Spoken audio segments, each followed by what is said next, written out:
Hey, what's up, everybody? Everybody. Welcome back to the Timeless Gamer Show, where our games and our bodies may grow out of date and our bodies will forever remain timeless. And the show is now streaming live in Facebook, YouTube, and Twitch. And of course, check out our official website. It's timelessgamers.com. And for all of your messages, just send them to timelessgamers.show at gmail.com. And for all of our old episodes, you can still go to the either the website or just check out the YouTube channel, Timeless Gamer Show. Or if you just want to listen to us talk without watching, that's fine. You can still catch us by going to Spotify or the major audio platforms out there where you usually get your podcast. Previously on the Timeless Gamer Show, we've discussed some video games that are not playable anymore. Like you can't find them, download them, you know. Well, maybe except for Tetris Battle, but you need some good old-fashioned Filipino ingenuity to how to play that, according to Sir Jose. Anyway, so for this episode, guys, another video game related movie review that we're doing, and it's called The Prince of Persia, back in 2010, by Disney, of all companies. All right, and this topic's been uh, uh, suggested to us by Sir Joel. Speaking of which, let's introduce the panel for tonight. Sir Joel. Hey, good morning, good afternoon, good evening, whoever you are, wherever you are. This is Joel Baklit of the Manyang Native page on Rumble, on Kick, on Twitch, and not FB, hashtag FUFB. And coming out right at you at the heels of our topic from last week, talking about dead video games. This week we are doing a video game review about Prince of Persia: The Sands of Time, based on the video game series of the same name. And yeah, we're very, very happy that you guys are here. Welcome to the show. We hope you'll stick around and give us your feedback on the chats, not just here in live, but on the subsequent VODs as well. Back to you, John. All right, thank you for that, Sir Joel, and of course, Sir Jose. Hey guys, thanks for joining us. Reviewing Prince of Persia: The Sands of Time, video game series I'm not familiar with, and this is my first time seeing the movie, so it's gonna be interesting to see what everyone thinks. All right, thank you for that, Sir Jose, and of course, someone from the set of Prince of Persia, Sir Viraj. What is this racism, man? You know what I mean? I have actually been mistaken that, and there was a girl who called me my Prince of Persia, but that was a very awkward moment. It should be an interesting episode because I remember when the games came out, I was aware of the franchise, so I have a good knowledge of the franchise. I played the games, and yeah, I saw the movie in the cinemas back in the day when it came out, with my friends, and I've rewatched it recently. So I have a better perspective now of what the film is now, because obviously when I saw it then, I had a different idea of it, and now I've rewatched it. So my views have changed a bit on this, so interesting. But yeah, it should be a fun-filled episode, as these movie reviews usually are, and be interesting to see what your comments are in the comments sections, guys. So feel free to just say your thoughts or any questions. All right, back to you.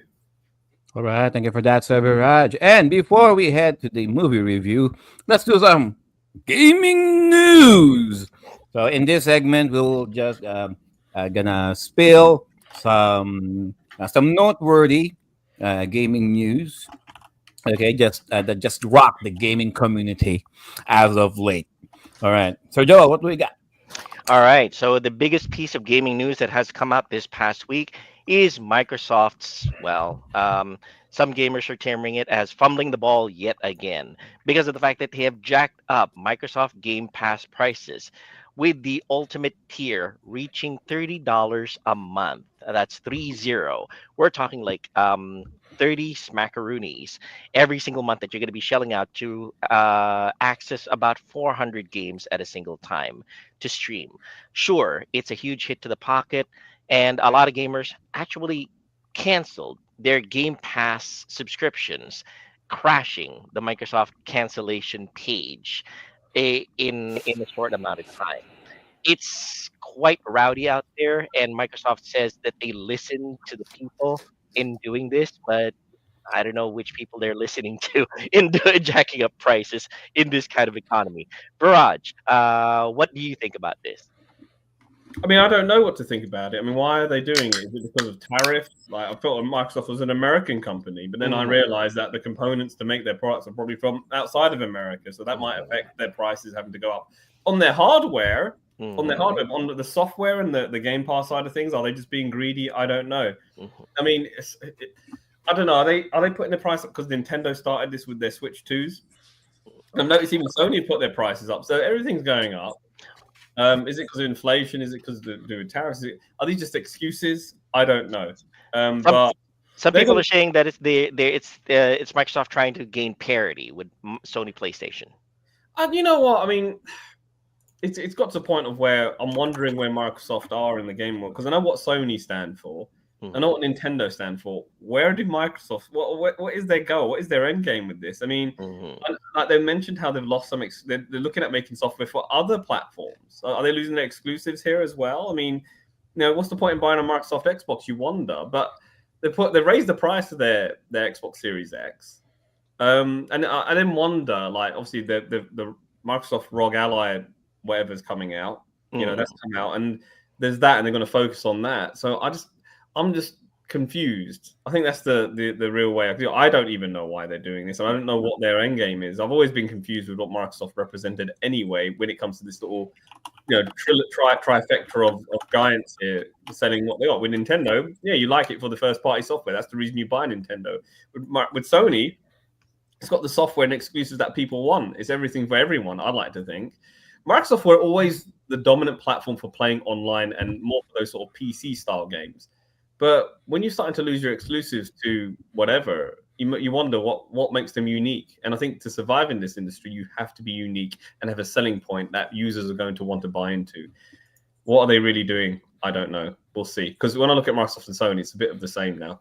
And I want to hear Jose's thoughts on this matter as well. Jose, as an avid online service consumer, what do you think of the price hike? I mean, it always sucks when something gets more expensive. But honestly, like we were talking in the group chat, Joel, like $1 a day is not that bad, honestly. Yes, you're getting a pretty good value still. I mean, you were paying 15 before, now you're paying 30. It's $12 a month for the Fortnite crew that they're adding into it. And then literally for like a couple bucks more, you're getting Ubisoft Plus Classics, and then like some other stuff that they upgraded in their tiers, like the number of games you'll be able to play day one and over the year. And I don't know. It sucks that it's like twice the price now, but it's when you break it down day by day, it's not really that expensive. Agreed, completely agreed. That's one thing. You can consider that it's a huge monthly price, but when you break it down, if you're regularly playing on a day-to-day basis, you can break it down to just it being $1 a day. And that's much cheaper than a cup of coffee that you go out and get every morning to get to work. So it's a question of, do you want your addiction to be in the morning, or do you want your addiction to be after work when you come back in? Viraj, you have something to say? Another thing I wanted to always add, this is something with Microsoft I noticed with the online facet of their business, with Xbox Live, when that was a thing. They were the first to have like server-to-server online gaming as consoles. They offered a proper service, whereas in PS3 it was peer-to-peer, if we remember, and even the Wii bit, they offered a stable connection and the superior online play. Now with Microsoft, now with Sony stepping up the game with the PS4 and offering their online services to be on par, if not parity. Microsoft I think what they're trying to say is we're offering a better service with Game Pass and all this other stuff. We should ask for more money. I think they're trying to say we're a premium like service when it comes to the online aspect of it. I think that's what they're trying to punch when it comes. That's why they're raising their price, saying actually our service is worth more than what you're paying. But obviously the consumer isn't going to look at it that way, are they? But no, of course. You want to see the value out of it. So if they're going to offer something else for the extra money, I get it. But anyway, that's my thoughts. My thing is, like, they're letting you play all these games day one. So I'm like, if That's you what want, they'll you do. could go spend the $60 to $80 every time Mm. one of those games comes out. Oh, that's This is true. just $30, and you get Exactly. multiple games. This is true. Precisely. Like Mm. this guy said, "What are you poor?" No. That's true. That's very Oh, true. yeah, you know? Although a little bit of corollary to that, some people have posted that in Sam's Club, because Costco has stopped selling Microsoft Xbox Mhm. consoles, Costco has been putting up clearance signs on their Xbox Series X and Series X machines, selling them for almost half the price. So if you Wow. guys are living close to Bargain. a Sam's Club, might want to swing by and pick one unit up as an extra. You never know. Yeah. All right, and Joe, do you have your 2 cents to pinch in? As No, a non-Xbox player, Yeah, no. well, it's not affecting me in the slightest at all. Okay, although just to piggyback on Sir Jose, what you mentioned, yeah, it's not really nice when you find that there's a sudden price increase. And did Microsoft officially said something on why they're doing this? No, Something convincing at least. no, no, they they want more did money in say. it.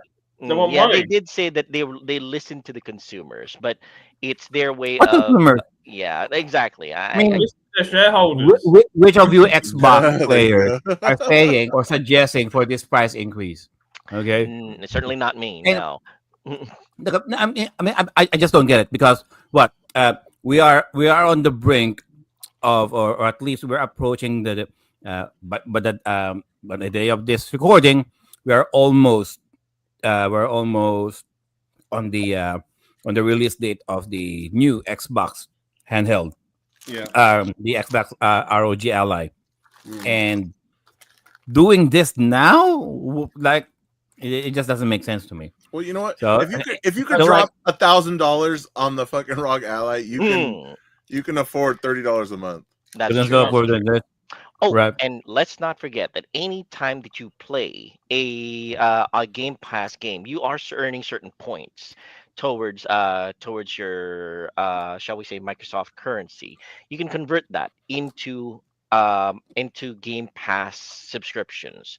You can get as much as a 3 month discount when it comes to as long as you consistently play your Game Pass game. So it's still a good deal overall. So that is our gaming news for the week. And yeah, go ahead, Biraj.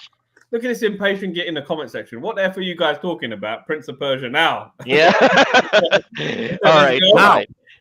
Prince of Persia now. Okay, fine, Persia fine, now. fine. All right. I guess due to public demand, like Microsoft says, we are going to be jumping straight into the meat and potatoes of the show. We are going to be discussing the Prince of Persia movie by Disney from 2010, starring Jake Gyllenhaal and A bunch Ben of other white Kingsley. guys. Yeah. Ben Kingsley. Ben Kingsley.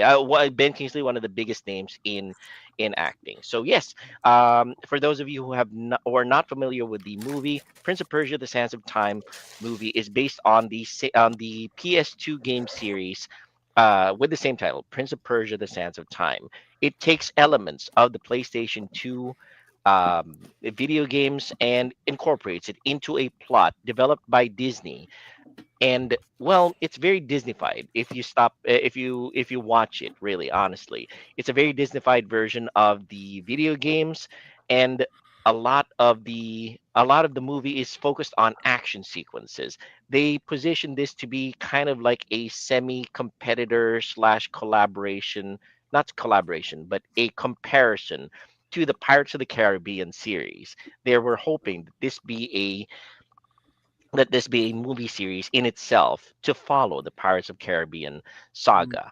And the basic premise of the movie is that the titular Prince of Persia is an orphan boy picked up off the streets by the King of Persia and raised among his own family, among the royal family.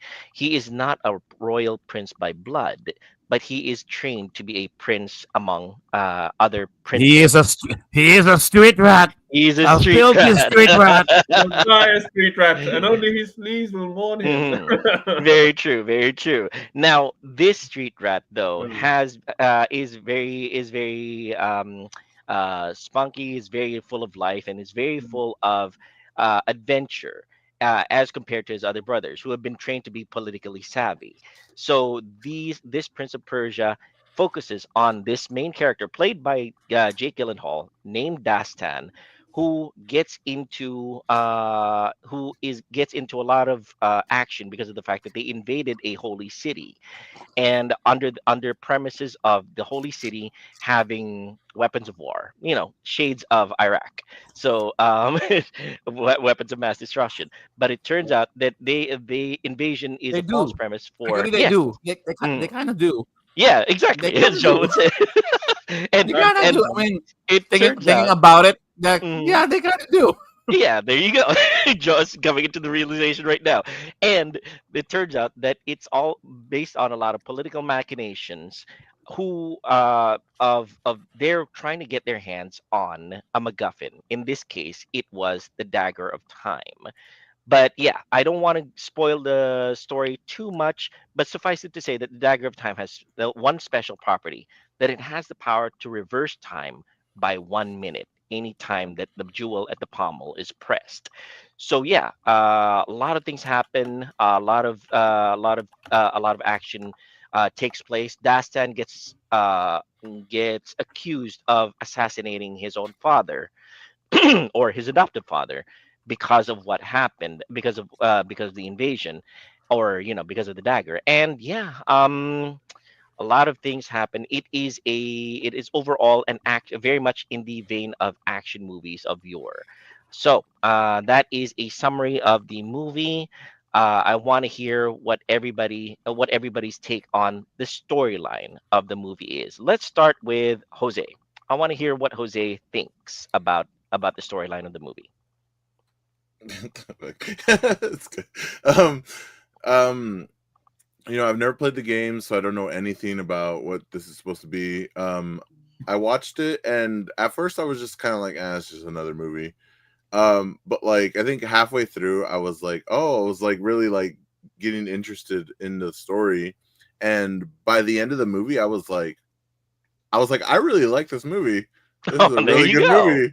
I was like, so I kind of wanted to watch it again. Mm, But I didn't have time though, but I might watch it again this week coming up. But mhm. I rather enjoyed it. It was easy to follow. There was like stuff you didn't see coming and stuff you kind of did. Mhm. Yeah, it kind of makes me want to play the game, but I don't know how close it'll be. But I really like this movie. Okay, very good, very good. How about you, Viraj? What was your impression of the storyline of the movie? Well, I mean, it's very cliche, isn't it? I mean, we've seen Mm. films like this or this story before, but when I first saw it, I'll always remember. I thought, "What is this? What's with these English accents?" We're meant to be in like, I thought they'd have like an Arabic accent or something like that, or they'd do something. But you got Jake Gyllenhaal, and he's an American actor. He's put on his English accent, Princess Tamina. I'm like listening to this. I'm like, what is this? And then you got the princess who speaks proper posh, proper Mm. posh. And she's like, okay, what is this? So the accents threw me off. The different, because it's all in one region. You'd think they have a consistent accent. Mhm. I like the film. I like the set design. I love the special effects. I love the action sequences. I thought they were very well executed. I mean, you're absolutely on bang on the money when they were like looking at it being, a successor to Pirates of the Caribbean or going in that line. That's exactly what they were aiming for. And sadly, I think it obviously it made money. The film did make money, but without going off on a tangent, obviously that wasn't enough. I think it's because the story is probably a bit too cliched, and that probably hurt it a bit. You got the jealous uncle there and all this stuff, and you've seen this before in so many stories. So where does it stand out differently? There are areas in this film that bring joy, like we see here in this video here of the ostrich race. That was funny. I thought that was interesting. It's obviously got the guy who played Otto Octavius in Spider-Man 2. I forget the actor's name. Alfred Molina. He makes the film interesting. I loved his character. He cracks me up. He played this really interesting character in there. But I like, ultimately, I like the film. But it's like, people typically say this is fun throwaway. It's a throwaway film, like it's just a popcorn night, a movie night in, and you forget about it. It's entertaining, and that's what it does.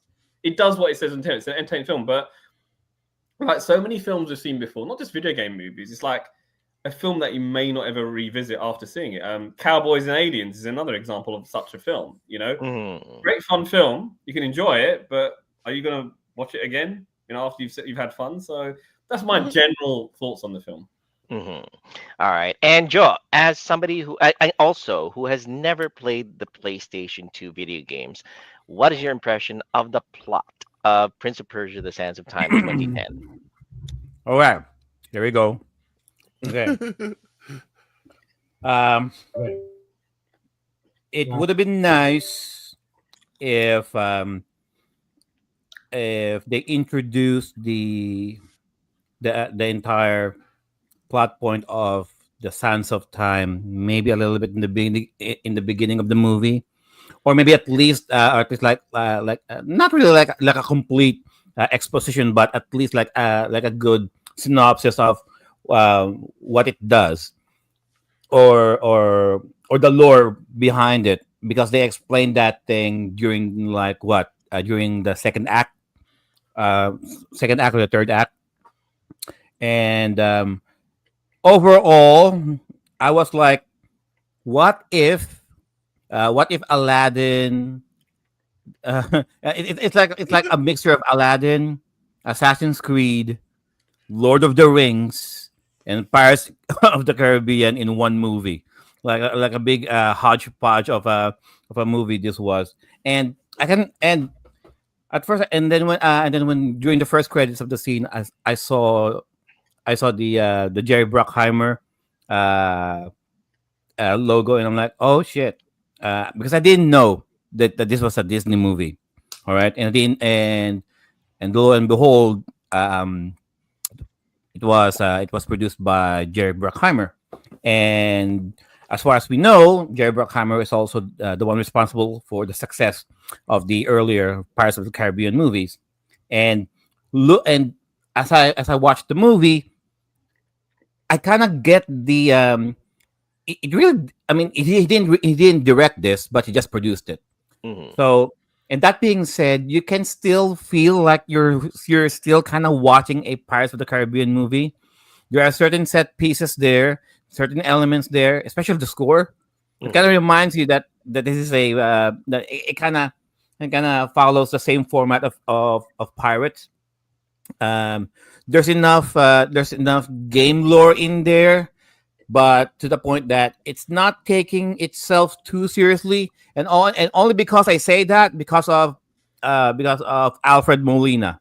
Alfred Molina in here, with all due respect to Ben Kingsley and Jake Gyllenhaal, but Alfred Molina here, for me, would have been the breakout character, because I mean, for a movie that's based on a video game franchise, and everything else is so dreary and dire. Every time he shows up on screen, he's such a delight. That's all I can say. In terms of the plot, I will say I'm judging it based on the motivation of some of the characters. Mainly about Ben Kingsley's character. I'm like, and we'll touch more about this later on, but I'm like, so you're doing this because you know what? Maybe a little touch of a Lion King in this one as well. Okay, I'm like, you're doing this in such a roundabout way, and based on your capabilities alone, you could have done this like way before, without even resorting to this kind of supernatural mumbo jumbo. If that makes sense. Well, as a reaction to Viraj's complaint about the accents, though, dude, you watched Aladdin. You heard Aladdin speak in American accent, and Robin Williams as a Jinn talking. Yeah, go ahead. I love the guy. Okay, but Serviraj would Mm. have been a good casting choice in this movie. For who? As what role? Oh, the prince. Any role. Any role? The prince, sure. Okay. To touch on that, I kind of agree in the sense that someone of my look. No, you know why? He has the look and he has the accent too. Oh, there you go. He would Oh, fit perfectly in this movie. Right, so right, so Like, all I would say all is of I the need to go Persians to are British for some I need to reason. go to the gym. I need to go to the gym and get in shape first. Mhm. But I think, I think all I will say about this is this, and I think this is a trick that they kind of miss with this. And I know this is a contemporary issue that's still burning with Disney, which is, okay, in one hand, we've got a film called The Little Mermaid where they got a black actress to play a role. Mhm. Would have been better suited to a white actress, to be polite. Yeah. It is a story that's based in Europe, and a black mermaid just doesn't fit the face. Exactly. Yes. And it's the same kind of thing with this, which is there are plenty of Middle Eastern, maybe Indian, or people from that kind of the world they could have cast to be a better fit in this film. I mean, don't get me wrong, I'm all for DEI and all that, but I think in Hollywood it works a bit differently. This is a story set in Persia. Get some Persians in the role. Why you get these white actors in there? You know what I mean? know. I mean, when you look at Jake Gyllenhaal, he doesn't look white. Honestly, have you met Persians? Persians in the sense of the fact that they're actual Iranians. We're talking Yes. Iranian people. Yeah, A lot of Iranians, them yeah. are actually very Caucasian in features. They are Caucasian. That is their race, but they're probably about they're Turkish looking. But this was like what, 17th, 18th century Persians. Yeah. Mhm. I mean, maybe they get away with it with Jake Gyllenhaal because if you look at him in talking here and you see the background movie picture, he does look Persian in that. To be fair. Yeah. And then Oh, you know what? What about You know Gemma what? Arterton as she's the whitest actress you could find, but they just tanned her up. That's what they did. Oh, she's about orange. that. Okay. What's going The on? Gemma. All right. The Gemma. So we're talking about Gemma here. All right. Okay, yeah. They keep hyping her up. Beautiful south, lady, okay. right? And then I'm like, we got a shot of some of the girls from some of the Persian girls. And I'm like, they're more attractive than Gemma was. Yeah. What the hell are you talking about?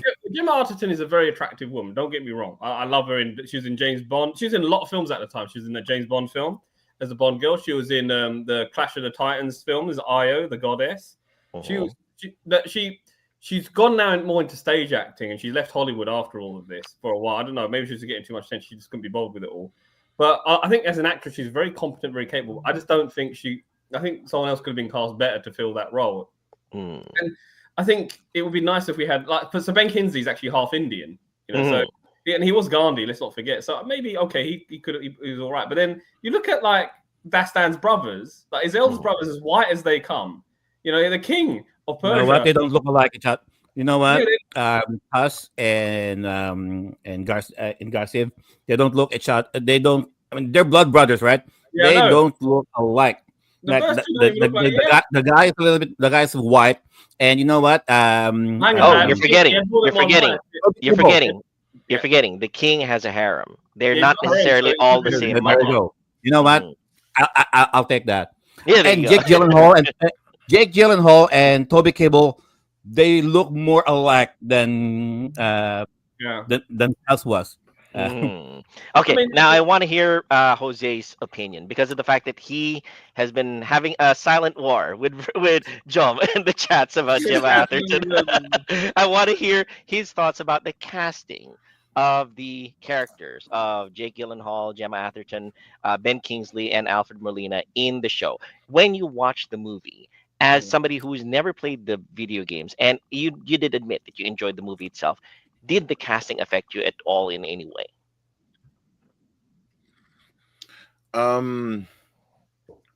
Yeah, kind of. It kept taking me out of it because the three brothers, the three white guys. I was like, what are they doing here? And they didn't have the proper accents either. They were Cockneys as well from England. Ben Kingsley was the only one who was the one who didn't take me out of it. Alfred Molina, I couldn't even tell it was him. So that one didn't affect me. Right? The makeup on Alfred Molina was great. I'm like, and the first time I saw it, sorry to interrupt for a second. The moment I saw the Sheik, I'm like, who is this? Who is this actor? Familiar. And then when because I think I know him, but when the credit rolled in, oh my god, it's Alfred fucking Molina. Yeah, man, What the hell? man. It was a good Go actor. ahead. Sorry. Go. Go ahead, Jose. But You yeah, continue. like even his friend was white. Like everyone was Mhm. white. Like I don't get it. Like why? So what's he saying? He doesn't look Middle Eastern enough, but she's hot. That's his grading. As long as she's good looking, she'd be in the film. She's a very beautiful actress. I'm not even going to take that away from you. She's very beautiful. I think she's attractive, not because she's beautiful on the outside, but also on the inside. She has a lovely voice, and the way she talks is very, very nice to listen to. So Well, let's put it this way. You guys are always squawking about diversity in cinema. Why can't Persian movie have different ethnicity actors in it? The same way that an all German movie is supposed to have different characters of different ethnicity. Why can't a Persian movie have white characters in it? Answer me that. Diversity. He's white. He's white. Anti-white. You're being anti-white on this one. For the time that this set is set in, this is like obviously we're talking like it's like this time is like what 1500 AD, maybe, 1500 AD. Earlier, I believe. There were no white people then. The white people had got like they looked a certain way. You know this, innit? And they look like that. So it is something that it does detract from you. And when you play the video game as well, don't see no white looking like they were brown people in the video game. Oh, speaking of which, let's relate it to the video game. Who here has actually played the PS2 video games? Viraj. Okay. Now, Viraj, I want to reach out to you with regard to how. This is for the benefit of not just our panelists here, Jose and Joe, who have not played the PS2 games, but also the ones in the audience. How well do you think the movie conveyed the spirit of the PS2 video games in the large screen? Obviously, the names are changed, so the princess's name is different. Dastan isn't the name of the character in the game, but it does start off with them invading some palace or whatever it is to go for this thing. The story is loosely around it. I think it obviously the main gimmick of the game is the gameplay element of the minute and turning back the clock. And changing things. And that was in the game and that's featured here. I think it actually does a good job, which is faithful. Obviously, there's a lot of artistic license that's been used in this film. So, and you need it because that's the only way it can work as a film. Because if you actually look at the plot of the video game, it's wafer thin. Even they've got like back then in PS2 era, you still had voice actors, you still had characters. You can still follow a story. But yeah, it's loosely based on that. Obviously, after that whole invasion in the palace and all that, the story of the film goes a different way. And the game is different as well. There's obviously a lot more mythical, shall we say, fantasy elements in the game than there are in the film. That's not to say that the fantasy element doesn't exist in the film. Obviously, you've got the clock and all that, and you've got some of these weird assassins, or what they're called. Is that what they're called? Assassins. Assassins. Nazgul. Assassins. That's it. The Assassins. Nazgul. And all that. Whatever it is you want to call them. Yeah. So there's fantasy elements in both, but I'd say there's a lot more of that in the game itself, and they get away with it because of the game. Agreed. And, I think in the game, obviously they got the sort of voice actors that you I think you're just to go back to your point about Lion King and the English actors. I think with animations you can get away with it. With live action. If you're dealing with real people, you kind of like think, would he have that voice if it was from Persia? You don't feel so immersed in it. I think that's the only sort of thing, but you still watch it. I mean, you've seen Aladdin the movie, the live action movie. They were all sporting British accents, right? Think about it. Well, Genie was American, man. Yeah, well, there you go. Genie was American, definitely. It should have been blue. Okay. All right. Man, I'm South Canadian. I think with Aladdin, Aladdin himself didn't have a British accent. He had an American accent. Aladdin. Jasmine. Yeah, that's true. Yeah. This is Jasmine. She was, but I think that's interesting because with Aladdin, it's more about class, isn't it? And obviously, because she's a princess, and everyone in the palace side has an English accent because, like, we're a higher class than the Americans. So Americans have much more of like the sort of like street rat accent. I think that's what they were going with that. It's more like common English is American, and a classier type of English is more like with the palace and all that. I think they're going with that with Aladdin. So that kind of works. With this, it's like they all talk like they're street rats, all of them, even if you're only one. And as I think with the princess, she spoke very good English, whereas Dastan, who is a prince, who was raised a prince, he's still a ragamuffin, isn't he? So you wonder. True. Getting back to the movie, though, I want to hear Jose's thoughts on what his favorite parts of the movies were. I know Joe was enamored by the ostriches, but Jose, I want to hear your most favorite parts of the movie. Your first viewing of it. What did you like about the movie from beginning to end? What did you like the most about it? I really liked the special effects whenever they did the dagger, the time. It looked really cool. Any of the chase scenes were really good too. I always like a really good chase scene. So when he's like running away in the beginning, or anytime that they catch up to him and they're running away, those are my really favorite parts. I find that I like really. I'm more of a fan of action films than I thought I was. So anytime there's like action happening on the screen, that's when I'm paying attention. That's where attention is drawn. How everything comes together action-wise. So it would have really been then you really did appreciate the Pirates of the Caribbean series in that respect. Okay, and that's why you do find the appeal of the Prince of Persia movie based. Yeah, I'm sad that there's not going to be another one. Yeah, I know. I completely agree. It was a very enjoyable movie to me. I think a sequel would have been better because The Warrior Within game was amazing. The sequel was better than the original, and I think there's more story there. I thought they could have made it like the sequel would have been better just because the story alone, if they adapted it to screen, would be so much better than the first one. And it's a shame that it never got the sequel because this film did make money, not as much as they probably hoped they would, but it did make money. I don't know where they would have gone with this. Now, in terms of the villain, I thought Ben Kingsley, as we saw him speaking earlier in that little box there. Yeah, I honestly, like, as much as I love Sir Ben Kingsley, as an actor, I just think he was miscast. I think they could have got someone else. He doesn't even look like a flipping threat. Look at him, man. I'd slap his face and he'd be down. He looks like a weasel, man. Look at him. He's so weak in this film. Like, he's not even scary. He's not even a threat. It's like Jafar. It's like the guy who played Jafar from Aladdin. He wasn't even a threat either. I would have slapped him. He'd be crying to his mum. Like, if I know that I could probably beat them in a fight, I don't even see him as a threat. What would have been funny if Viraj had tried that and Ben Kingsley opened up his shirt. He was like the actor from The Wrath of Khan. I forgot who used to be Mr. Rourke in Fantasy Island. Ricardo Montalban, and he suddenly rips off his shirt. He's just buff guy. All right, Viraj, let's get to it. No, man. Mr. Ricardo Montalban. But I mean, look, I just don't see him as a threatening actor. The problem, this is the problem with actors that have been in other films and you've seen him. Like, he was a joke in Iron Man 3 as a villain, as the Mandarin. Like, you look at him and you think, oh, this is Mandarin. Like, who's this clown? And even before that, like, I'll always remember him as Mahatma Gandhi in the Gandhi film. Oh, yeah. And he was such a, like, think of these actors, they get typecast in these roles and they can't break free from them. So I look at him and think, oh, Mahatma Gandhi's the bad guy, really? That's the way you look at it. And that's why I said, look, they should have cast unknown actors that would have made the ethnicity like more true to the ethnicity of Persia.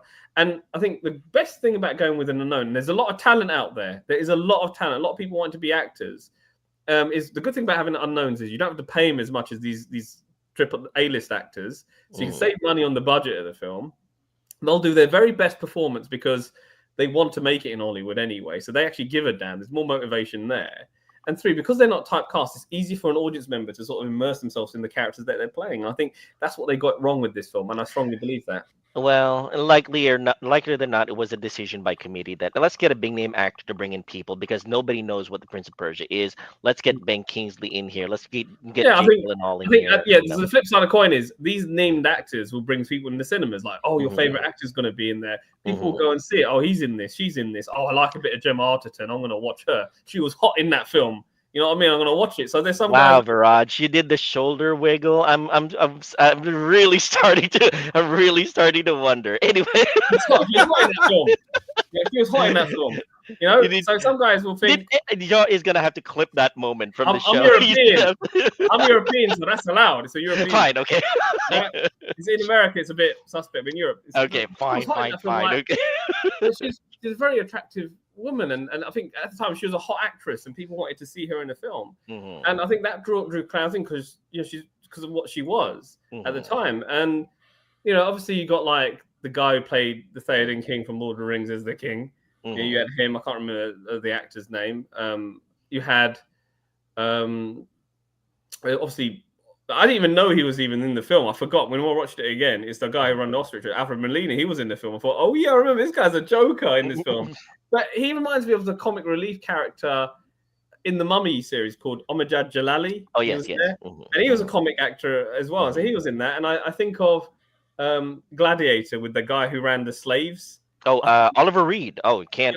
Yeah. I think of Quintus, and that he's like that side sort of character that's there, and he's engaging. You just listen to him, even though he's not the main actor. But you'll always remember their performances, and it's the same with Alfred Molina. I forgot about him in this film because the film you fundamentally forget about it. And in fact, I went into watching this film again thinking I can't remember the film when I watched it the first time. I watched it. I'll probably forget about it again. It was fun when I watched it this time, but like I said, the story's cliched, and you've heard it about a million times. Yes. Joe, I know you loved Alfred Molina's scenes. I know you loved his scenes with the ostriches. Aside from those, what were your most favorite parts of the movie? Prince of Persia: The Sands of Time, 2010. So Joel makes me makes it sound that I like the ostrich scenes way too much. Right. In regarding with the ostrich scenes, when Alfred Molina was introduced, at first I thought, why are we stopping the movie for this set piece? And then as the movie went on during the third act, I thought, okay, they needed to establish a foundation of some sort of a kinship between Dastan and the Sheik because of what happens during the what happens during the climax of the movie. So they needed something to establish that relationship between them. So I'll let that. So it's one of my potential nitpicks that I kind of that I cannot let go. Sorry, the parkour in this in the games. Does he do that? The parkour? Yes, the video games Prince of Persia, the Sands of Time trilogy are extremely parkour based, and even from the earliest video games of the Prince of Persia from DOS and Amiga days, a lot of jumping, a lot of leaping, a lot of making hanging from the edges of buildings. If you had played the Prince of Persia series as long as I have, you would know that is essential to the Prince of Persia character. He does a lot of leaping and death-defying stunts. Yes, it's jumping on ledges. It was a cinematic platform, and that's what it started off as. And then it became an action-adventure game with a lot of battle elements to it. And when it was reinvented and Ubisoft took over the license from I think it was Mindscape who had it just before Ubisoft. I could be wrong. Correct me if I'm wrong. If you know, when they took over, they reinvented Prince of Persia, and he was a huge hit on PlayStation. Yep. You said Ubisoft. There you go. I'm catching your bad habits there.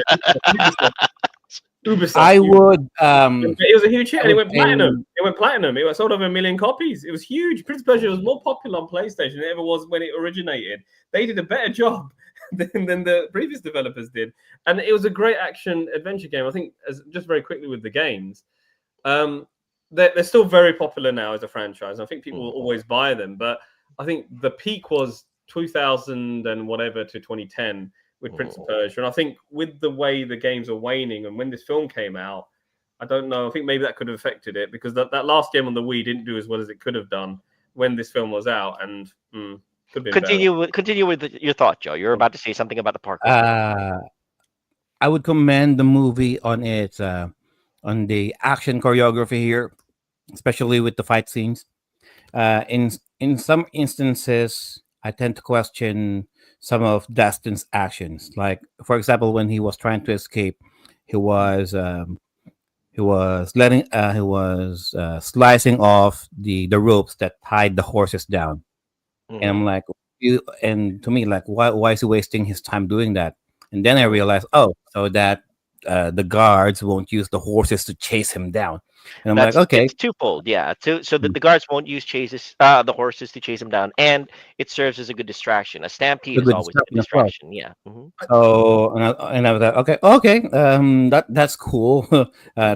Took me a second to realign myself, to explain to myself why I did that. In terms of the like I mentioned earlier, the action here. Okay, so it reminds you that this is a Disney movie. Okay, if this was real Persians, blood, guts, and gore everywhere. All Mhm. right, but no, this is a Disney movie, people. Okay, so we can use scimitars, we can use spears and all that. All Yeah. right, but let's tone down the violence and the blood down a notch, okay, fellas. Uh, yeah. Aside from that, the chemistry between Princess Jasmine, uh, Gemma, Princess Jasmine. Princess Tamina, Jasmine, Princess Tamina. Princess Right? Tamina, and Mm. Dastan. Um, Dastan. Dastan. is it Dastan or Dastan? Because because Dastan. because they for some reason they're not saying the right names, the right pronunciation at times. So okay, so let's follow what Server is saying. Dastan. Okay, Mhm. Okay. and DUSTA. let's not, in terms of casting earlier, when Sir Joel mentioned, I'm I'm okay. I'm willing to let go the visual characterization of characters here. Let's not Mhm. go for way too much. Well, let's not expect realism here. All right, Mhm. I'm willing to let that go. It's just that okay. So every time I'm starting to let go the fact that they're not really Persians by appearance. Well, at least on my mind, what a real person should look like. Mhm. So I'm resigning myself. Okay, Jake Gyllenhaal. Okay, fine. Toby Cable. Fine. Ben Kingsley. Fine. Even Princess Tamina. Fine. Right.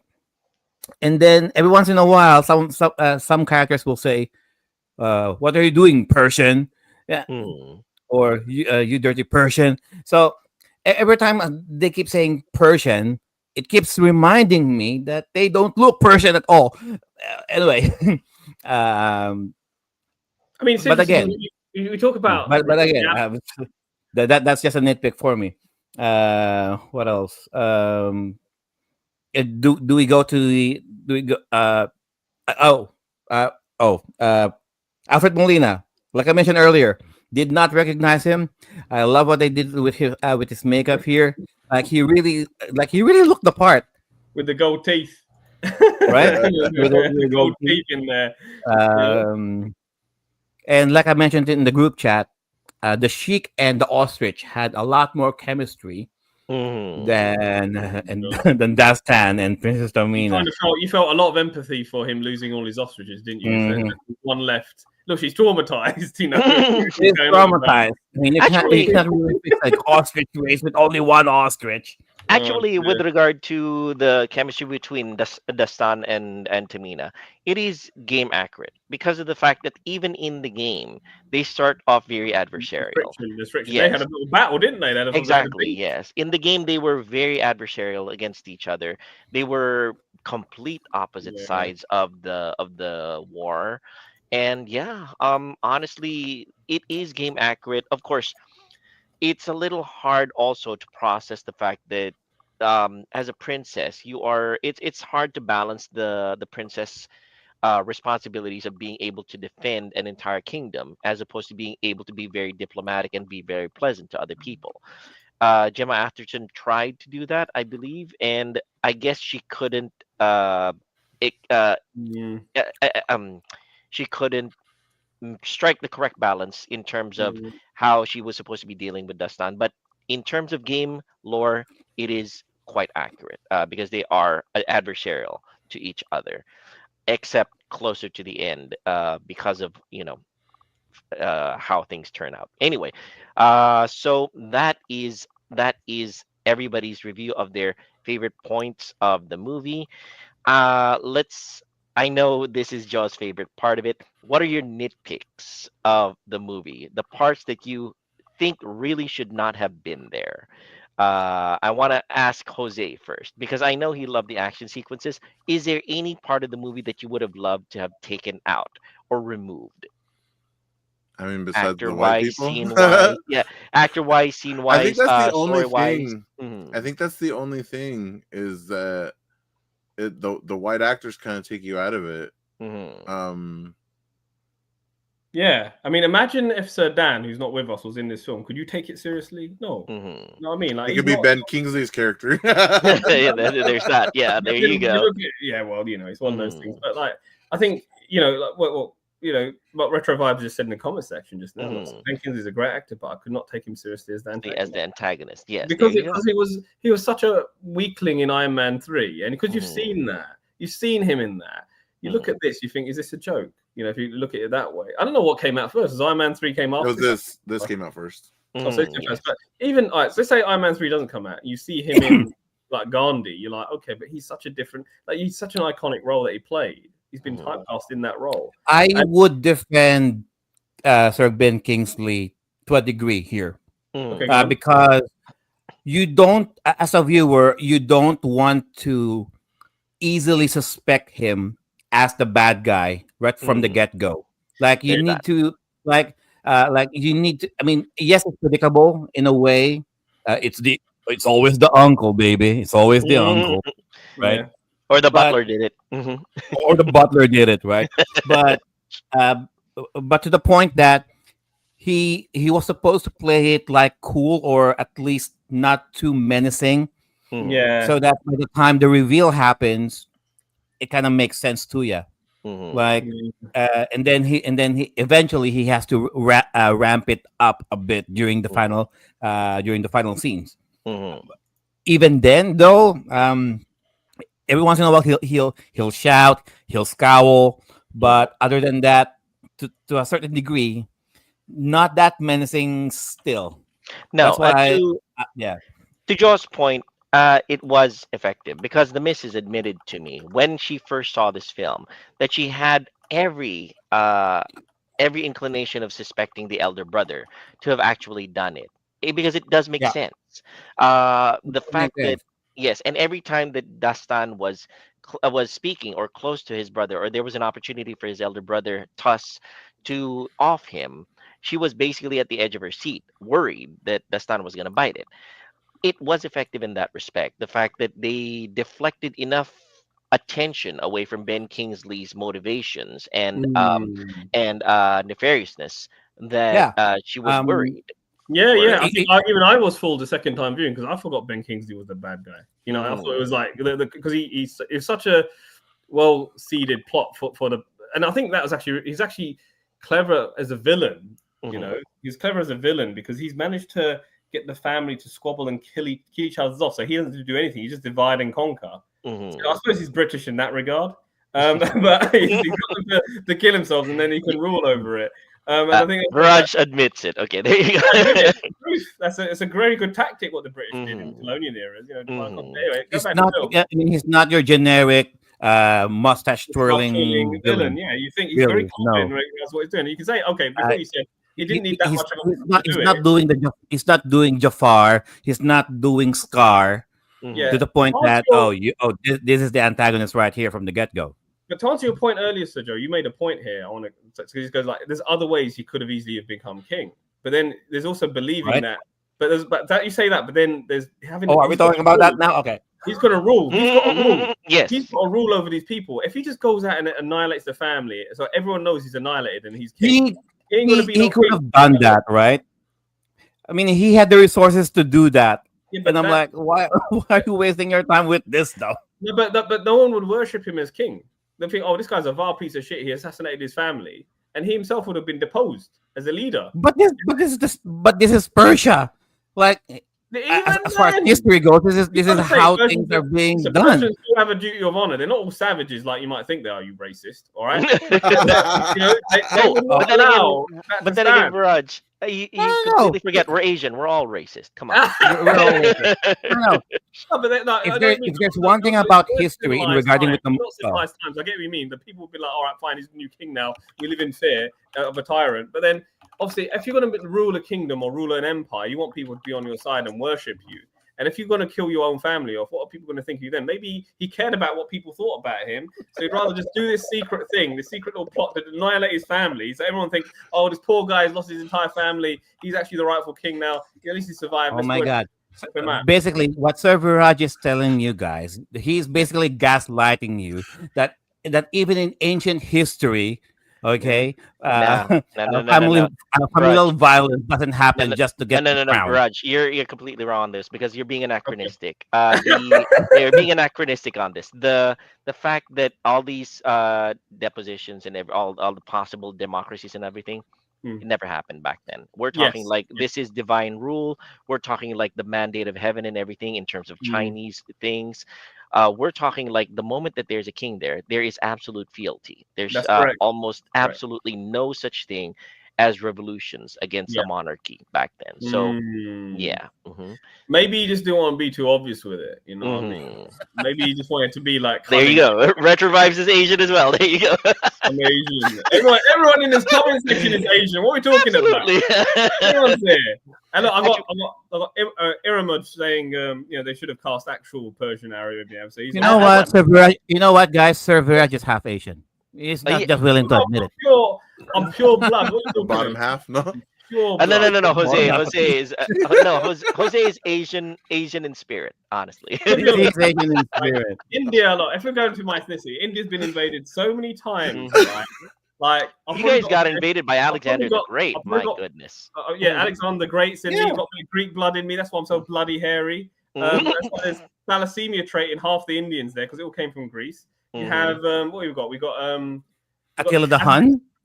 we had the Mongols, but that part of from The that's Mongols? East India. So you had Mongols in China. You had the Persians, Mughals. The Mughal Empire came. That's part of Persia, and they came. So we got a bit of Persian in us as well.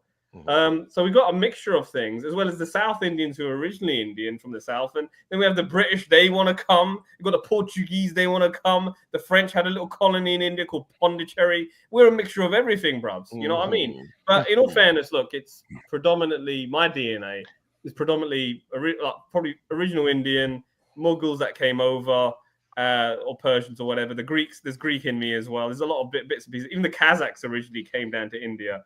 You know, at least I'm not sounding like Borat all day. So Viraj, what Viraj is basically saying is that Viraj is a man of all nations. Anyway, He's a mixed bag of crazy. He's a mixed bag of crazy.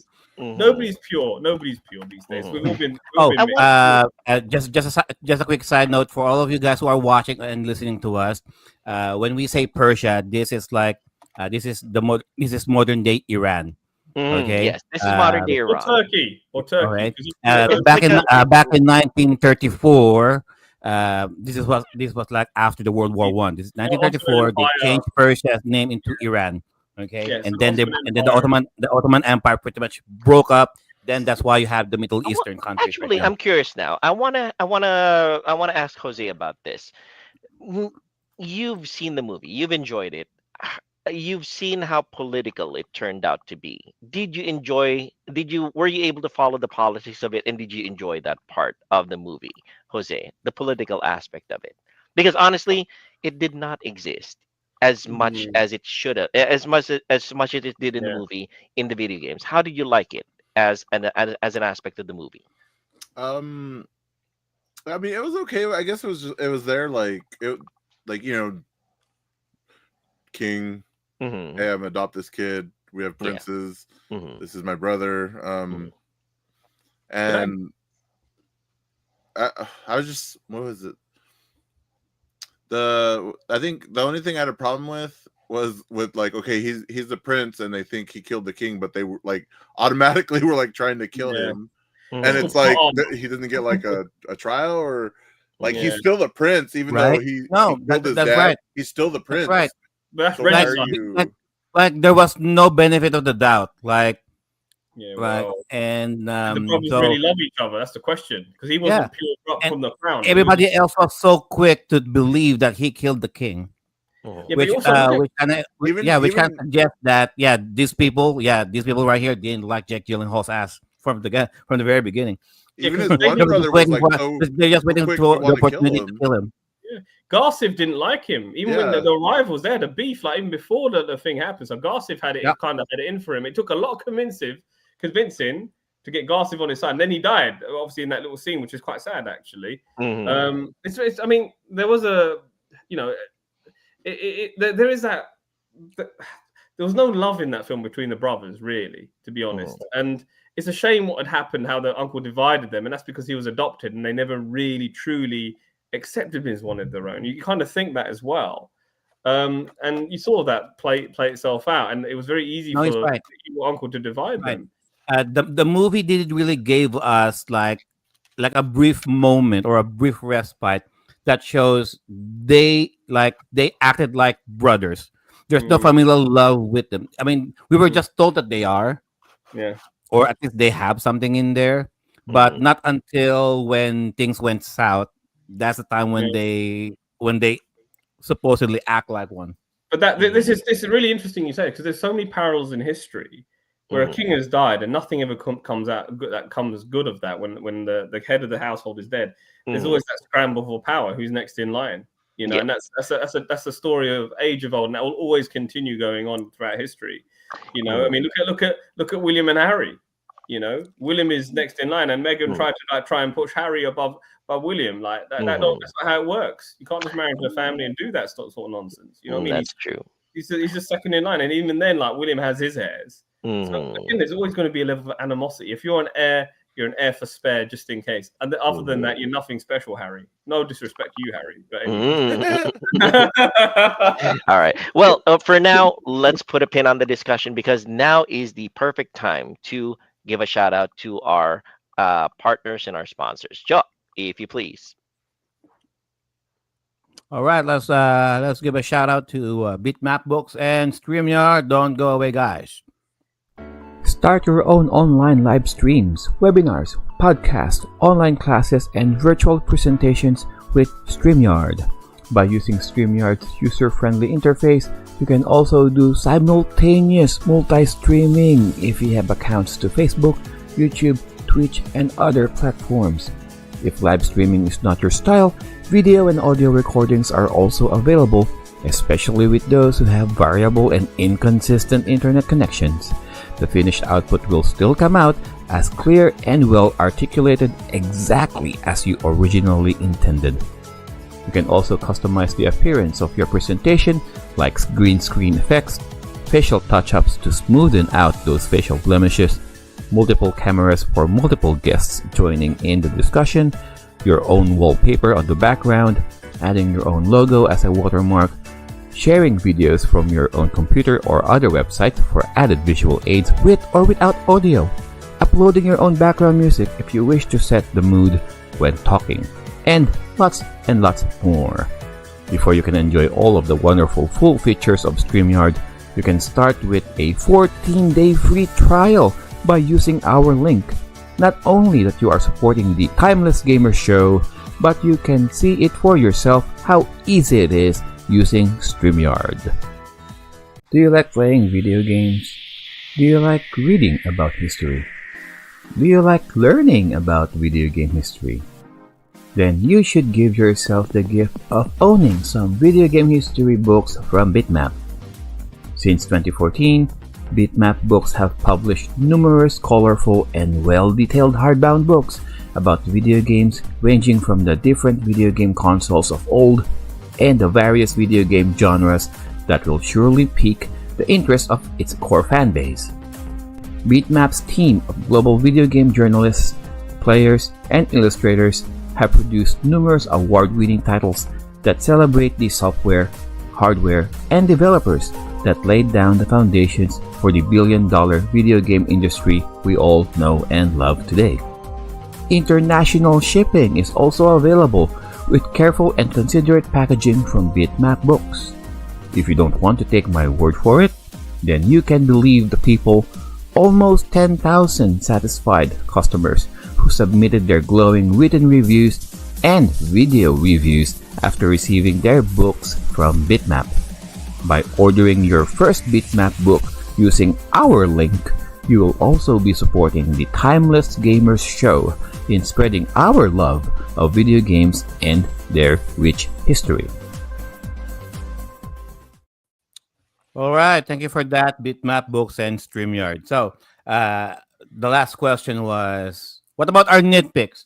So I'll start with what we mentioned earlier with Sir Ben Kingsley's character, Nazim, the uncle. All right. So Destan, Jack Gyllenhaal's character, the Prince of Persia. So he assumes, and this was based, and this is what the movie gave us. So he assumes that Nazim was trying to use the sands of time to rewind back to the point that he didn't save his brother, the current king of Persia, or the former king of Persia anyway, so that he can become king. Okay, that the brothers won't be born. Dastan would never been discovered from the streets. Ben Kingsley would be king. And I'm like, so this was Jake Gyllenhaal, Dastan, assuming all of this. So we ate that as the truth. By the time when the climax happened, I was waiting for Nazim or Sir Ben Kingsley's character to monologue a little bit, just to bring out his motive. I want to hear it from him. I want to hear his motivation coming from the horse's mouth, uh, on why he was doing this. But I don't think he did. So whatever the assumption was that was made by Dastan, we just assumed that it was the truth. Like he was trying to use the sense of time just to be king. And I'm like, okay, I just saw you slit the throat of the current king like it was nothing. You have the command. You have the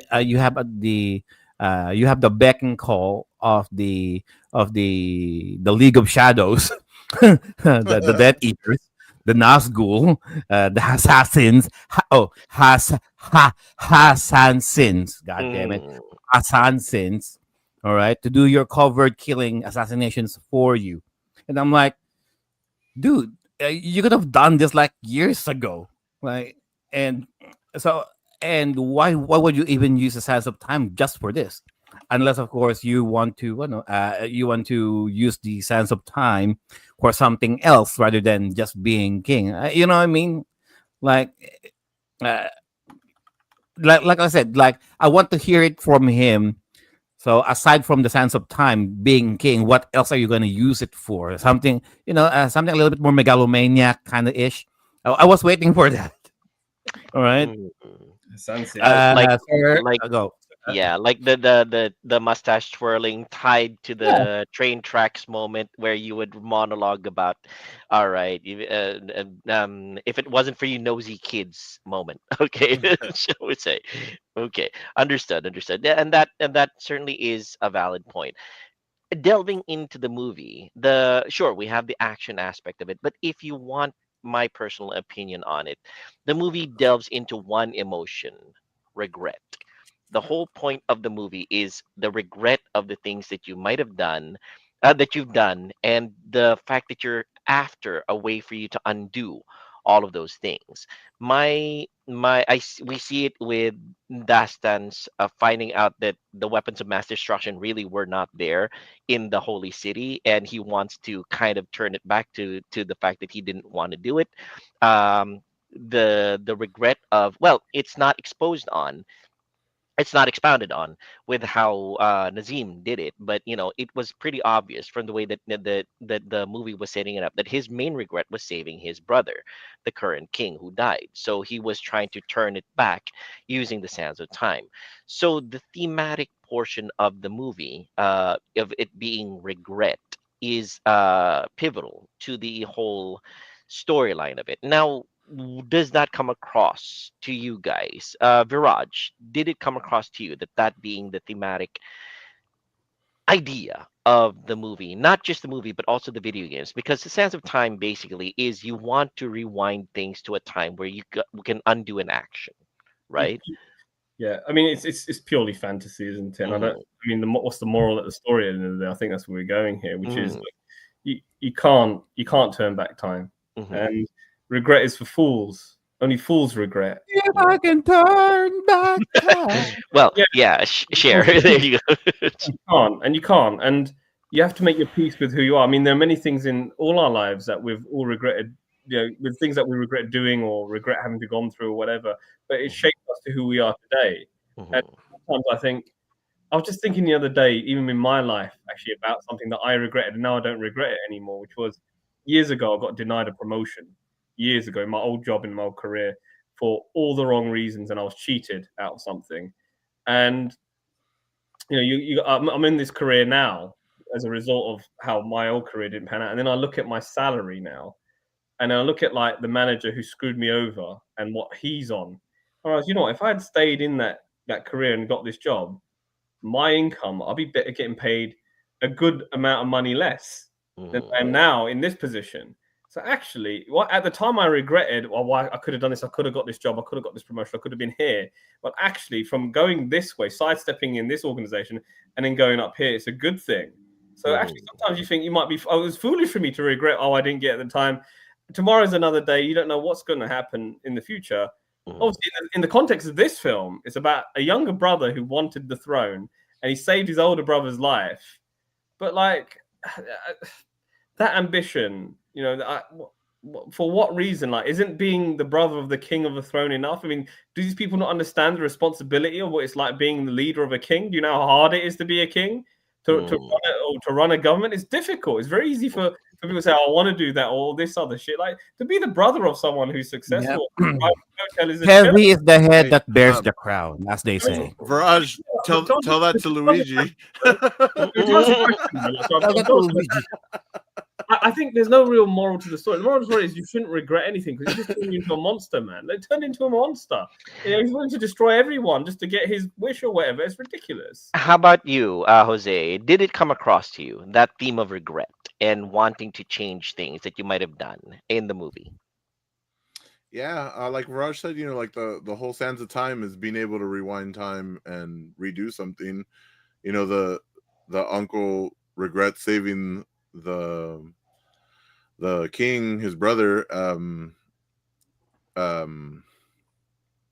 bet you Destan, it didn't say, but I bet you he regrets not getting his own gift to give to his dad, because the gift that was handed to him was the one that killed him. That's true. And then he probably regrets not having a better relationship with his other brother that ended up dying in that moment. I honestly, I didn't know why he didn't use the thing, like, because there might have been more time in the sand. I don't know. Whenever when his other brother God. No, his throat slit. Yeah. And I was like, why did you just hit the button really quick and go back a little and then be like, he's gonna come out right now? Like, well, the thing about it is the sands, the dagger can only hold 1 minute's worth of sand, and I think his brother used up a little bit of it during that time already. So there may not have been enough to rewind to that moment when his brother's throat got slit. And anyway, you didn't care about your brother that much. You don't give a shit that much, to be honest. Yeah, there's also that. Yeah, Joe was about to say something. No, Sir Jose is right, because one of the key plot points of the movie, if you put the dagger of time into the glass, break the glass that carries the sands of time. There's a lot of sand in there, and according to the movie, if you use that sand from the hourglass, and that means you can rewind as far as back as you want to. Yes, correct. Okay. And I'm like, and for some reason, I'm not sure why I'm not sure if it was Jake Gyllenhaal's character's conscious decision to go back the day after the conquest of the Holy City, because if he could have, went back a little bit further back, they could have just went right the eve before they attack of the holy city, or you know what I mean. He could have done that, so save us all the aggravation. And then when they said about this movie, it's all about choosing or making your destiny, and if you don't like it, hey, use the sands of time, right? make a do-over. I find the very notion of the whole sands of time thing, even in the game, to be cheating, really. I mean, if you die, you die, You have to get respawned and start the level again. You reversing it, you're doing a rewind feature in the game. That's cheating, man. Like, why would you even do that? In fact, I was just talking to one of my customers the other week, because I modded it. The SNES Classic Mini, there's a rewind feature in it where you can rewind. And when you mod it and you put as many games on it, the rewind feature doesn't function properly because you've got too many assets there. So it will freeze. You can do save states, but but you can't rewind. I'm thinking, why are you using a rewind feature on Adam's Family values, guys? I mean, why would you even use it? Why don't you just play the game like it normally was? You never had a rewind feature back when the game was released, so it was a bonus feature. But look, just save where you need to leave, because obviously some of the old games don't have SRAM built into it. So I think save states are necessary, but you can't cheat life like that. Rewinding is cheating. You're not learning anything from that experience, personally. Can you imagine if life has a save point somewhere? Sorry, Like what? just lying there. Yeah, life does have a save point. Every time you open the refrigerator, it's There's a save point. you're doing a save point, and you just don't realize it. You just don't know how to go And back to it. Or going to the toilet. Yeah, yeah. I mean, it would also be nice if the king and Nazim had like a little bit more screen time together, Yeah. because you want to feel their interaction. You want to understand their dynamic. Mhm. Yeah, you want to see If, if there was any bitterness, if there was any if there was any brotherly love between them. But I think Nazim was just acting the role. He was acting to be that character that's the loving uncle to these kids. No, That was what I'm his saying here is at least if we have that brief moment of them interact or talking to each other, at least you'll have a clue on, okay, this is me, the king. You're just the brother. Yeah. Or if there was some animosity there. I mean, let's not forget he did govern the kingdom with the king as his advisor, but he also didn't fulfill his function, since that he kept the Hassan sins when meant to be banned or removed. But he kept them going. Man. He kept them on like working. Yeah, but we knew all of that. But we knew all of that just by exposition. Yeah, obviously. It would have been nice if we also saw that dynamic between the king and Nazim, though. So at least we can understand the motivation of Nazim, why he did this in the first place. Like, if I'm gonna be convinced that, okay, you're still my brother, I'm hesitant. I mean, I do have the motivation to become the king, but I cannot really 100% say that I'm gonna kill you in cold blood. But you said and then you said this one thing to me, and I'm like, okay, shit, you're gonna die. I think it's got to the point of, I think your point earlier is Nassim could have done this like without this long ass plot, that of like trying to like poison his brothers against each other and trying to take over that way. I mean, that's just plot armor. What I just said about, okay, he wanted to do it on the low so nobody knew about it, but obviously, like, it could have been. I think that's where this film really falls flat on its face, which is, it's just a bit of a convoluted plot for just wanting to be king. But I guess they just wanted to just make a story out of it. I think that's where it's like, oh, really? And I think that's really where you have these contradictions, which is like, come on, man, there's other ways you could have done this without this long ass way of doing it.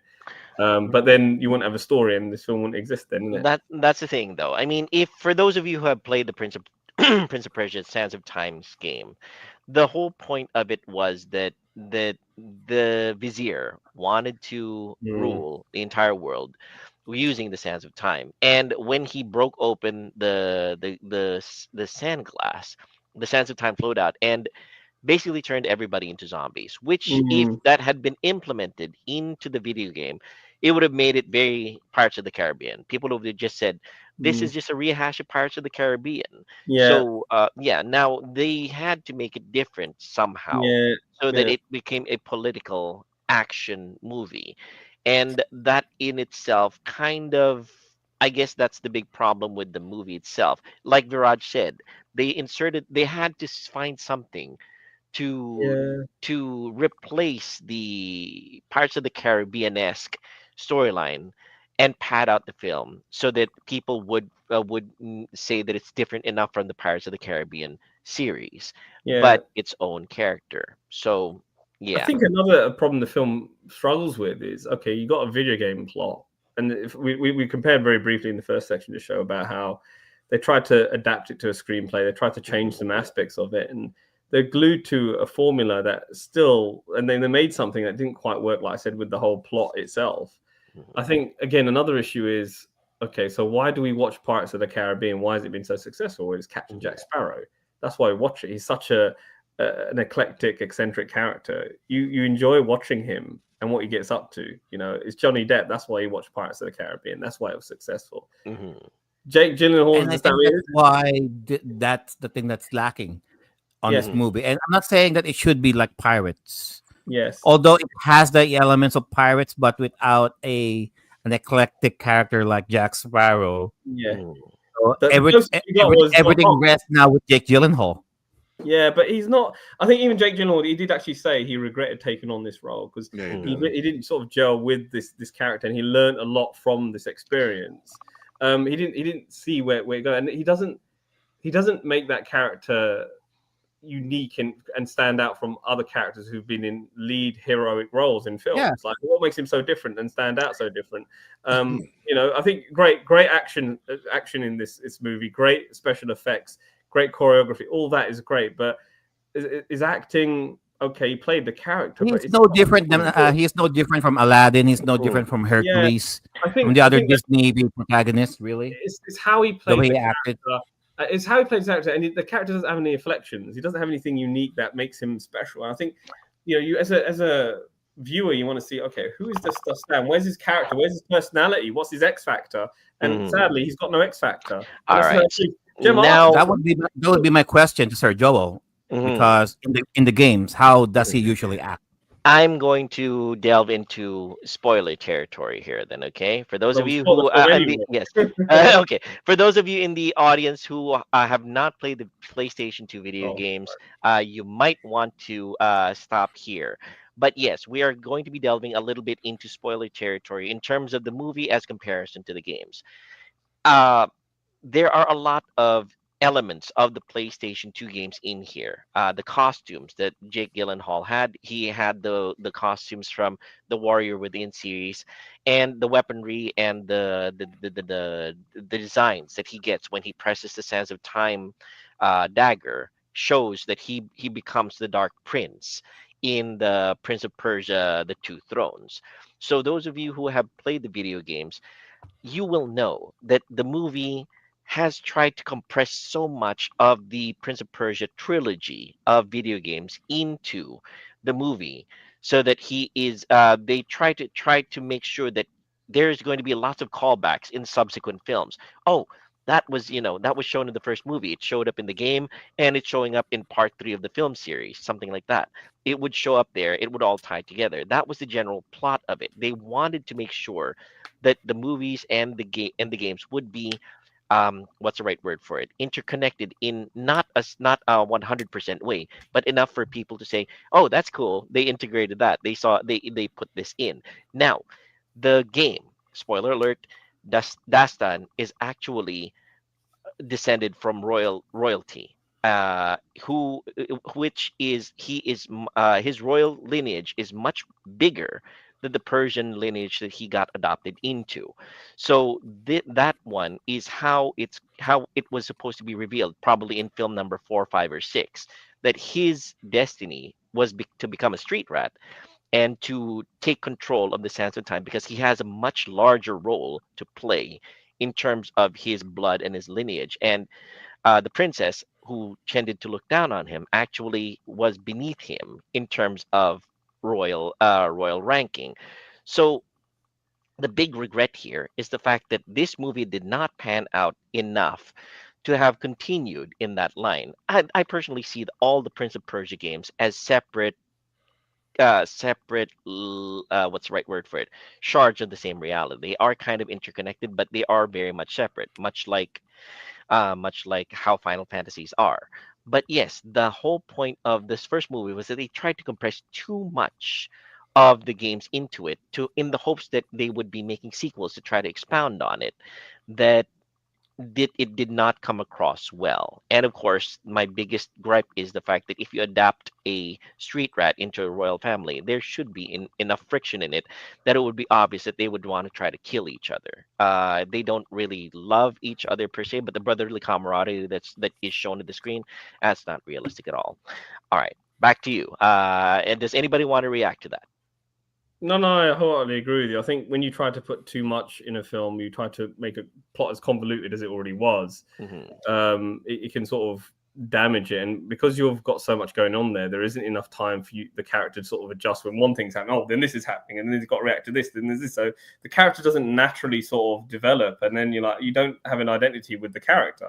I think that's where this film, like I said, the standards didn't have time for us to see his X factor. There weren't any sort of silent moments. The only ones that we saw was him and the princess, and like, okay, fair enough. And obviously there's a bit of like, she's will they, won't they sort of thing, because there's a rivalry between the two of them, and it's like this sort of pretense of, he likes her, obviously he doesn't like him, or does she like him? Is that wole thing. So that's interesting to watch if you like that sort of will they, won't they kind of sort of romance aspect of it. But I do think that it did the aspects of it where the plot just dragged on too long, and this is a film where you could probably doze off watching in certain areas. To be blunt, in that middle bit, it's that middle bit of the film. The first act, okay, it starts to the point where the king gets killed and he runs, and then that's where it slows down a bit. And there's obviously a chase to get him back, and then there's the bit where he meets Dr. Octopus. And Melina, he's there, and that's interesting. That wakes you up a bit. Oh, this guy's interesting. He's an interesting character. This guy had an X factor about him. He's funny. Everybody refers to Alfred Molina as Dr. Octopus. I know him from Indiana Jones and the Indiana Jones and the Lost Ark. Yeah, the Raiders of the Lost Ark. Yeah, it's his assistant who gets done. But I watched that scene and I laugh at it, and then the assassins come in there, and then his brother catches up with him, and then the film gets interesting again. So there's that little bit in the middle where you're like, oh god, what are we doing this? And then there's the bit where it pans back to Ben King, that character, and what's going on back with the new king and whatever, and what he thinks and talking and all that stuff. And you're like, okay, this could have been done better. So that's the issue I sort of had with the film, and also the issue I had with the film as well is the middle brher that came after him. I'm thinking like, come on, man, like, is he that dumb? Like, come on, listen to him. You know what I mean? And it's like, it's just that's the sort of thing I don't agree with. I think that's where it sort of didn't work with this film. And in terms of its lasting aspects, like I said, it's the X factor of Gyllenhaal. We just didn't have time for us to see him as a character develop. I want to apologize to Jose and to Joe for having spoiled a major part of the video games. If you guys want to play the video games, that's play it. They're going to forget all this stuff anyway. I probably won't remember, but okay. Jose, what did you think about my opinion about the fact that they tried to squeeze in too much on first movie in the hopes that it would pan out in later movies? Yeah, I think they did. I think it would have played out better if it was just doled out like between movies, but we didn't even get that. So I guess we'll just never know. Yeah. How about you, Joe? Your opinion? It did show. Like for the end, for all of you guys watching and listening, this movie is like 2 hours long, and if you're really paying attention to what's going on, like every dialogue contributes to one thing that leads to another.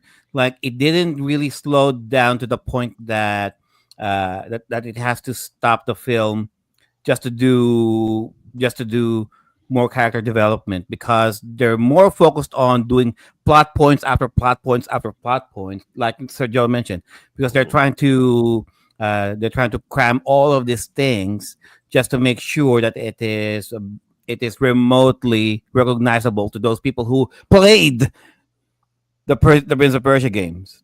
Okay, and to Sir Viraj's point, we didn't really had the proper amount of character development, or at least the family dynamics between the brothers, the three brothers, Nassim and his brother, and even the family dynamic of all of them together, to come up with their to create that pathos of why they're behaving as such. Like, for example, you don't really care. Like, you don't even care if the family's intact, because they obviously had a rivalry to begin with. Do they really even love each other? Are they really? No. What I'm saying here is that if you, I'm not saying they should give him like a whole 5 minutes. I'm just waiting for that certain dialogue, or at least some sort of a nudge saying that, okay, this is gonna be you the whole time. Because, like, for example, like you mentioned with the second brother, you can pretty much tell that he's somewhat insecure, or he has some sort of resentment towards Rastan, because he's a little bit Rastan is a different video game. There's another video game. Dastan. God damn it. Well, you know what? At this point, they might as well be. So Yeah, that's okay. Stan, right? Yeah. It's a Rastan, So, you know. So because I'd watch a Dastan is Rastan video game. yeah, Rastan's a bloody good because game. It's Dastan been is, arcade game, Rastan. Dastan is resourceful. He's courageous. He's brave. He's very resourceful. He's streetwise, and with with the second brother's personality, he's the kind of guy who's a little bit more hot-headed, charges straight up, no planning whatsoever. But with the Stan's character, he's the type of person who's like checking all of his environments or what things that he can use to his advantage. Mhm. So it's a little bit, you know what I mean? That's why he's called the Lion of Persia. Good Lord. Oh my God. Well, watch out for this guy. You know what I mean? And then you got you got Tuss, the eldest brother. You can tell that he is that impatient elderly brother, heir to the throne. Yeah. That you can tell that can't wait to be king. that kind of behavior. I don't blame him for wanting to. I don't blame him. You know what I mean? Like, he wanted to be king. He's heir to the bloody throne. You know, I want to be king. So what? But then at the same time, he's upset. There's this scene like so the king was reprimanding him for attacking the city, and he's like looking to Nazim like that, and I'm like, don't look at him. don't look at your uncle. His father was disappointed in him, and in all fairness, like you actually think the older brother's the bad guy who got his dad killed. At the start, the film fools you to thinking that, so it's very good in regards to that.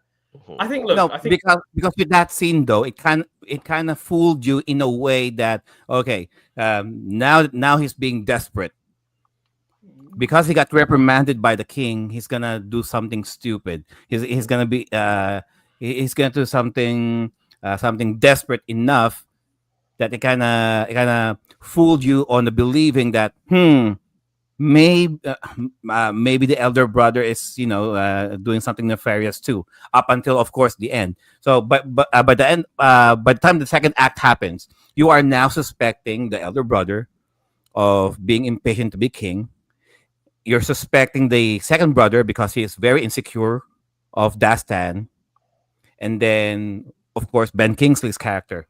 At that point, he's the least suspects that you have, up until the third act when Jack Gyllenhaal started piecing things up together. Oh shit, it's the other way around. Yeah, it's interesting how that happens, and I do think that they were foolish for even suspecting Gyllenhaal's character of killing his father, because what motive would he have? There has to be a motive. You know what I mean? The oldest son has a motive. He can be king. Yeah, right. That's the biggest plot point. Why would they all go after?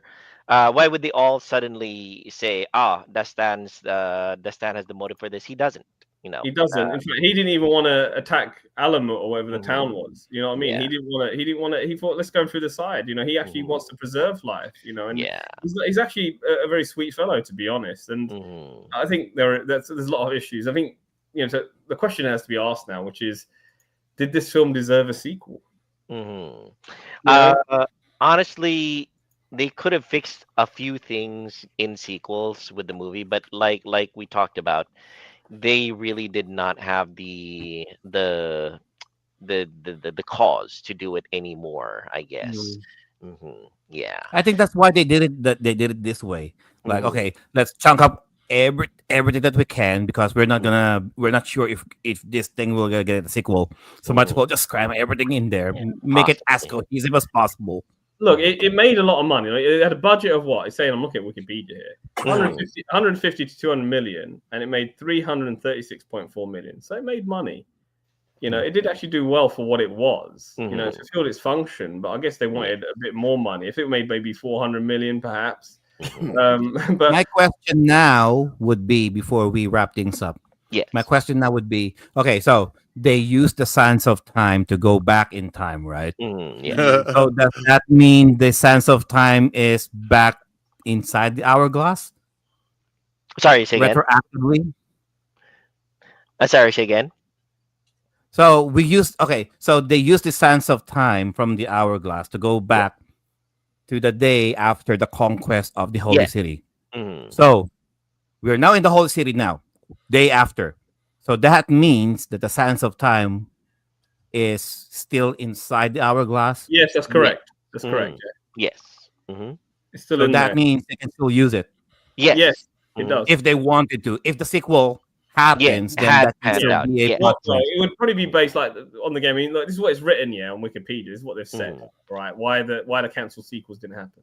Mm. The film Right. was intended to be a start of a new franchise, similar to Pirates of the Caribbean film, so we bang on that, as a swashbuckling adventure series. Though the box office returns were decent, Yeah, so the that's mediocre, basically mediocre that's where reviews. That's where Jomar mentioned. Now you're stuck in a time loop. The Because mediocre now, reviews and so now dissipating they can interest. still. Oh, wait, they wait, have- wait. Let they- Raj they- finish they- his point. Oh, go. Yeah, So, let Raj finish his point. Go ahead. Though the box office returns were decent, the mediocre reviews and dissipated interest in the games led to sequel plans being done. So by that time, even the games weren't really that interesting. I think there was too much Prince of Persia on the game side of things. There was too much saturation of Prince of Persia, and obviously interest wanes when you have too many releases at the same time. And they'd already moved on to the Assassin's Creed series by that time. That's So, correct. yeah. Ubisoft has already moved on to that. So Oh, are we doing Assassin's Creed now?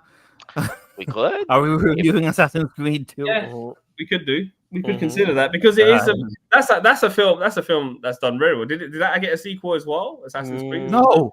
No. There we go. So No. maybe it suffers. Maybe they think, oh, let's just do that. But Assassin's Creed is a very, very popular game franchise, which basically continues where Prince of Persia left off. I think because Precisely. Prince of Persia was very successful in PS2/PS3 era, and then obviously Assassin's Creed was a PS3 Three on. phenomenon that's PS3. continued to PS4 and onward. So it's kind of like where it left off in terms of action adventure style games of that. All right. ilk. So with that, we are going to be wrapping it up. Everybody, 1 or 2 lines of the final review of the film. Yeah. Overall thoughts. Start with you, Jose. It's a good movie. Lots of action. Lots of white people for some reason. Rating. Go watch it. 8 out of 10. 8 out of 10. Okay. Viraj. Yeah, it's a very well polished film. You got some good looking actors in there. You got a hot woman in there, which is something that Sir Joe. I don't think she's her type. He's making all sorts of faces, but she's very attractive. But you have some really good comic relief in this film. It's a lot of fun. I mean, if you don't overthink it like we have by dissecting this film and looking at all the various issues with it, it's a good film. It's a lot of fun. Even though you said like there is like obviously there's blood in this film, even though you say it's a Disney film and you don't see any of like heavy gore and stuff, it's there. But it's a family film fundamentally at its core, I would say. Rated a 12A or PG-13. Yeah. It's fun. It does have its issues. I'll give it a 7 out of 10 personally. 7 out of 10. All right, Joe. What's your rating? Review a short, boiled down review, 2 lines or less, and rating. 2 lines or less. Yeah. Oh. Mm. It's if you can find it, watch it. Okay. Don't question it like we did. Okay. Save for the white people. Okay. The safe word is fun. Okay. The safe word is this movie it's a fun film. It's that's it. fun. It's fun to watch. Yes, it has its issues. Okay, but in the end, Jake Gyllenhaal in this was I'm being generous. He's good in this. Okay, I enjoyed his performance in this. Among the characters as well. Sure, there's a few plot points or character development that I was looking for, but I didn't get that. But in the end, it did manage to tell a coherent story based on what it has working for it, which is the PS2 gaming the PS2 games that it has going on for it. Rating. I would say a high matinee. High matinee. That's what? 3 o'clock in 1 the out of 10 afternoon. like we did. Rating out of 10, man. Don't try and be special here. It's 1 out of 10. What would you rate it as? 8 High tentacles out of 10. 8 tentacles out of 10. Okay, so 8 my tentacles? yeah. What is wrong with you? Oh, fine. 8 scimitars out of 10. Okay, Just fine, say fine, fine. Just 8 points out of 10. Why do they have to be tentacles? You've been watching too much Japanese movies, man. Them animes or whatever it is with the tentacle shit. What's wrong with you? All right. I'm doing this just to burn out a few more minutes of the An show. octopus Okay, only no, has no, 8 no. tentacles anyway. Who has 10 tentacles? What creature has 10 tentacles? Giant squids. Anyway, We have 10. yeah, Okay. they do.